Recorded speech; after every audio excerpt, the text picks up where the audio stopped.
can you talk about the comparison between biopsychosocial, and now we have these other terms to think about? What's the significance? What's the difference, I guess, when we think about it in that way, in this new lens?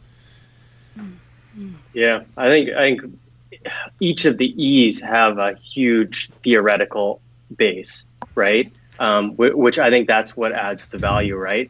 And we tie in the concept of perception under each of these E's to really provide this robust type of framework with empirical and also empirical evidence, but also these philosophical lenses, right, that have been going on for centuries, and build on those things to create a new way to look at pain. And I think it might be helpful for listeners to explain too that to explain some of the title of explain the title of the paper too, right? So an enactive approach. So one of the E's is enactive, and inherently enactivism, that theoretical foundation that we've built on, includes all the other E's as we interpret it, or at least our approach that we took.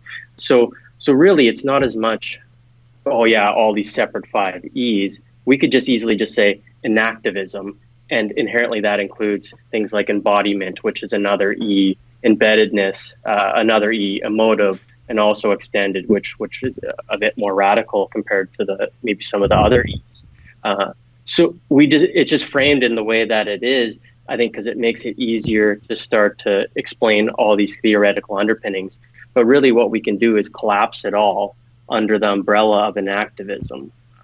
And it might be helpful to explain what enactivism is, but does that make sense in terms of how we laid that out?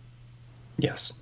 Yeah. It totally does. And it also makes sense as to how you plan to distill it down over time to be clinically applicable as well, or more so, maybe just from a conceptual framework. Can you go through enactivism a bit and Yeah, so there's different kind of strands of enactivism and different types of approaches. So I guess a really kind of an overview of all the 5 E's together, with enactivism obviously as the core of it. It really looks at pain as not being just in the head.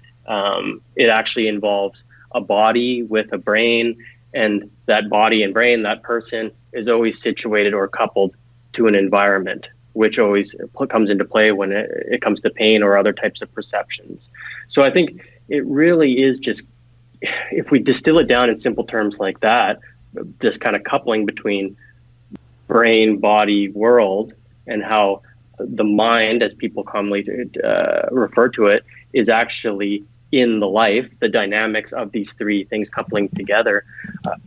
I think that's a really simple way to explain it, and people go, "Oh, well, it's common sense. We're not disembodied brains. We're not a person that's somehow abstract from an environment." And I think that's a really simple way to kind of get to it. And there's other nuances when we really get into the E's, but I think that's maybe a high level explanation of it. Katherine, jump on it. I know. In addition to what Peter said, the way I've been getting my head around it is through the way we got here, which was studying philosophy and perception, in particular perception.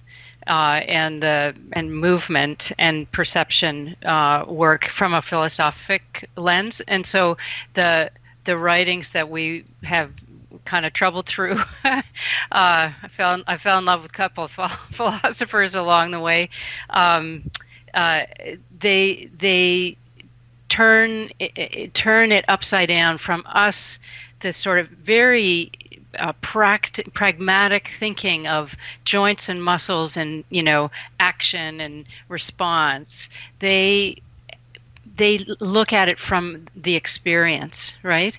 And I think that really helped me. And if there are listeners that are trying to find their way to it, we can make some recommendations of readings for sure. But Heidegger is where I really cut my teeth, and there's a wonderful prof that was in California, Hubert Dreyfus, and he studied time and being, and taught it probably 100 times, and he taped all his lectures, and they're free for consumption, and it just is a whole other way of thinking, and if the rehab folks and medicine can start to apply their knowledge, but change the lens and try to understand the lived experience of the person in front of them, then they're walking right into an activism, in my view. So it's the marriage of this stuff that really makes it work. And then the other point I wanted to make was a few minutes ago, you asked, compare it to the biopsychosocial model, and what Peter just said, could be the biopsychosocial model, right? But what's different with the 5 E's is, and when you do go through their definitions and so on, it's and the way we tried to present it is like one kind of builds on top of the next, rather than being independent concepts. They are very much involved in each other, and I think if we go in that direction, it will kind of defy a little bit that, okay, I checked the biological, I checked the social thing, because you can't really pull them apart. It was quite a struggle, wasn't it, Peter, to really pull them apart so we could treat each one and deal with the science and the philosophy behind each one, to then kind of put them together. So we kind of stack them, and as you read it, maybe you'll realize that that's what we were doing. Anyway, that was just a couple of points I wanted to make. Well, one of the reasons why I was really looking forward to this conversation, and as we've gone through it so far, my excitement's just been sort of confirmed to me to be appropriate, was as I was reading the paper the first couple of times, my initial response was, holy smokes, okay, let me try to wrap my head around all of these different concepts, and how does this change how I work as a clinician trying to help people. And when I took a step back, I think I came to the same realization that you just summarized, Katherine, in that this is about trying to understand the experience of people. And if we understand their experience better, almost certainly we can help them better, in our role as clinicians. I got it? Sweet. Excellent. So I was excited, and still am excited to be part of this, because I was quite certain that in talking to you both, that would have just come through clearly. And even though there's still a lot of theory and concepts to wrap my head around, I'm sure that'll continue. It just knowing that it's rooted in trying to understand the experiences of people better, makes it seem that much more of a worthwhile endeavor on my part as a clinician. Thank you, Jared. You're welcome. Yeah. Thank you guys. And these concepts are like, it's a mess. Like Katherine mentioned, like being in time. If you really want to wreck yourself, try to get through that. Like it's incomprehensible, like in many ways. So it's oftentimes going through other people who have interpreted his work. It's such challenging work, especially with no kind of formal philosophy background, or for clinicians. And so we're looking at ways of like, how can we explain some of those concepts that come from Heidegger, that come from Merleau-Ponty, these phenomenologists, to really get the point. And even like the concept of relationality. So you hear that all throughout phenomenological type of work. And we came across the analogy that Evan Thompson used that talks about relations and emergence. And we brought that up in the paper, which I think a lot of clinicians have said, oh, this really actually helped me bring it all together. And what Evan Thompson's kind of analogy is that if we're looking for flight, because he's talking about a bird, he said, you're not going to actually find flight by just looking in the bird's wings or looking into the feathers. You need to actually start to take a step back, look at the bigger picture, look at the wings that are attached obviously to the bird, but also the relationship between the whole bird and the atmosphere.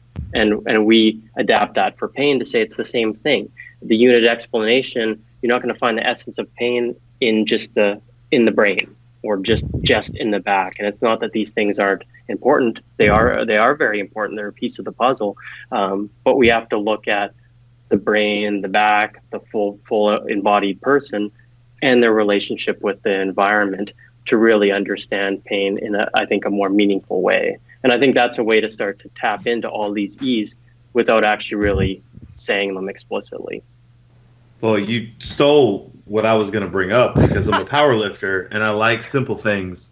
The bird analogy was it brought it all kind of home. That was one that very simplified it very much. But I do have to say, as a clinician, Katherine, you mentioned stacking these all together. In the paper, you guys use low back pain as a lens to kind of come back to each time. And having a lot of experience with it as clinicians, it's obviously the thing that we see probably the most often, regardless of population. Being able to ring that back in and use something that's very relatable and something that's very common to get a simple application immediately of some of these concepts is, I think, one of the things that's probably the hardest thing for you to do as you wrote that, because I can see it's like, man, I read all this and that came across as really good, but I bet that was hard to write. It helped a lot because that's a lens that I think helps bring all that together, especially with low back pain, and create a lot of context around it where this could be very, very abstract.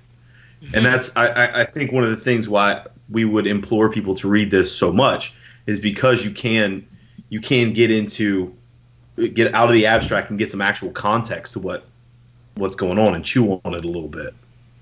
Peter was absolutely insistent that we didn't simply write the theoretical paper, but ground it in clinical practice. And so that's why it's there. Peter really pushed for that and did a fine job, I have to say. Yeah, and I guarantee that was hard to write.